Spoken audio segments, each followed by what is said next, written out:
Turabasuhuje mwebwe mudahwema kutwereka ko mudukurikirana 5 kuri 5 ku makuru tubagezaho buri munsi. Ubu tugiye kwibanda ku bufatanye bwa Repubulika Iharanira Demokarasi ya Kongo ndetse n'u Burundi, dore ko biyemeje gushira hamwe mu buryo bw'ingabo ndetse n'umutekano. Amakuru atugeraho ava mu ntara ya Cibitoki nuko Indeberakure zikomeje guhabwa imyitozo ya gisirikare ikomeye, harimo no gukoresha intwaro za rutura ndetse n'indi myitozo. Ibi biri gukongwa mu rwego kugira ngo izi ngabo nazo zoherezwe mu burasirazuba bwa Kongo, kugira ngo amasezerano Perezida w'u Burundi yagiranye n'uwa Kongo yo kumufasha kugwanya umutwe wa M23 bakomeje imyitozo ikakaye cyane.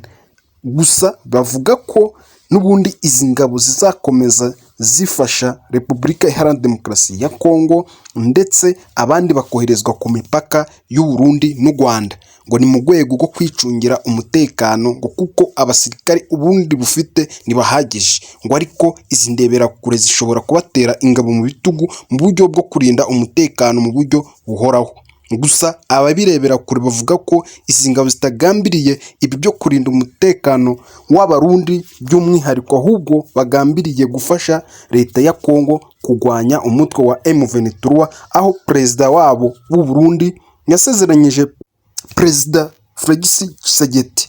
Ibi yabitangaje igihe yari yatumiwe mu irahira rya perezida wa Kongo, aho yavuze ko azamufasha bihoraho, ko azaguma ari inshuti ye y'akadasohoka, bakagwanya umutwe wa M23 ndetse n'umwanzi wabo ari we u Rwanda.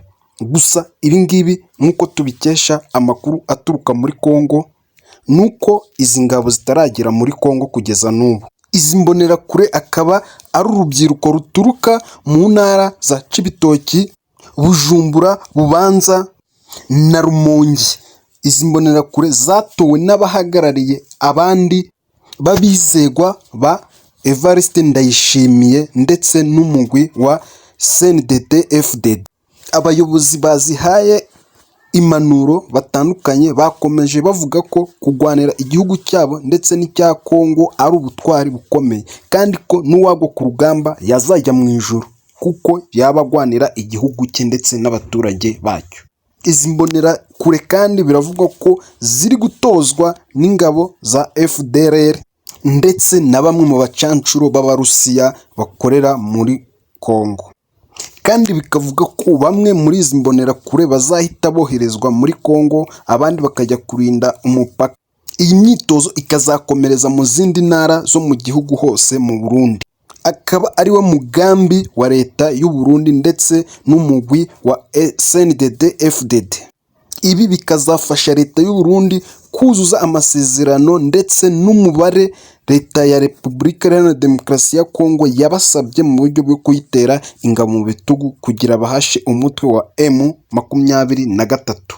Ibi biri kuba mu gihe n'ubundi mu rundi ruhande muri Kongo, muri santere ya Mwesso, muri teritwari ya Masisi, naho biri kuvugwa ko abana bakugwa mu mashuri bagashigwa mu gisirikare kugira ngo bagwize umubare w'abasirikare bashobora kugwanya M23. Ibi kandi nk'uko bizwi akaba ari icyaha cy'intambara, kuko ntawemerewe kujyana umwana mu ntambara utujuje imyaka y'ubukure. Gusa ibi Repubulika Iharanira Demokarasi ya Kongo ikabihakanira kure ko ari ibinyoma ndetse ko ari umutwe wa M23 urimo ibi ni ibintu bikomeza gushira abaturage mu kanga n'akangaratete, ndetse no guhohoterwa kwa bamwe na bamwe, harimo n'abo bana n'abagore bivugwa ko babuzwa kwiga, abandi bagafatwa ku ngufu.